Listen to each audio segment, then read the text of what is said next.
Professor Del Case is back at the Thomas Crane Public Library this month for a special presentation on the history of African American music in this country, going back some 300 years or so. Del, welcome.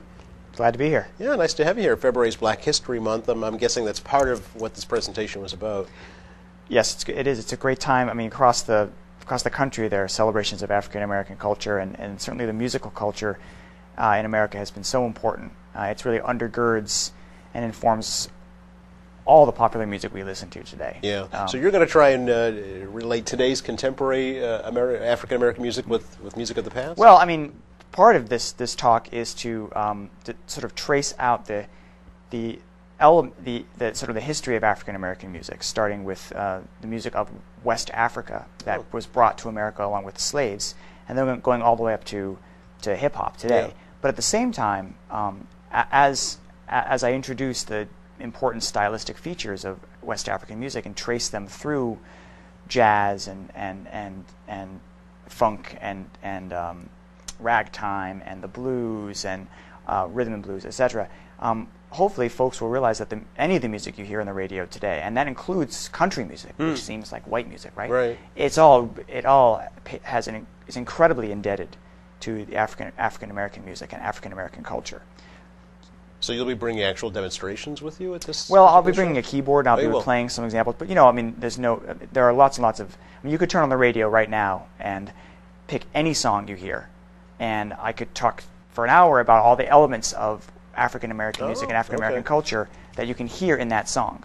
So your last presentation was about the Beatles. Right. Were they influenced by African? Very much so. They certainly loved to listen to 50s rock and roll and rockabilly and rhythm and blues and doo-wop. And that, of course, all of those that I just mentioned were birthed in, let's say, in urban areas that were influenced by the massive migration of African Americans from the South to the North, the Great Migration, right, at the turn of the century or so, or around World War I. And also in places like Memphis, where you had black and white communities coming together, right? Yeah. Elvis, for example.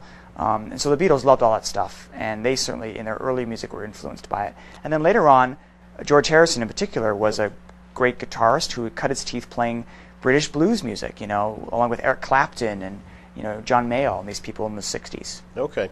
The name of the program is Listen Up, From Ring Shout to Rap, Black Music in America. What's ring shout? Ring shout is an old traditional song and dance style or tradition or practice that really has it's sort of a microcosm of the elements of African American or African culture that show up in African American culture. So the ring shout is sort of the way that musicologists sort of can see something in America that points strongly back to pre-colonial West African culture.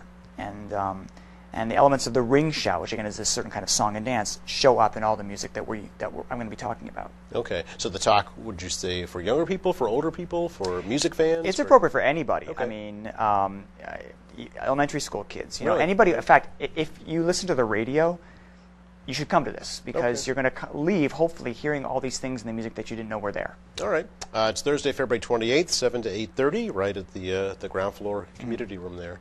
And it's going to be rocking that night. It's going to be great. I think so. All right. Thanks a lot, Del. Thanks for having me. You're welcome. And if you'd like to learn more about this program or others at the library, visit their website, thomascranelibrary.org.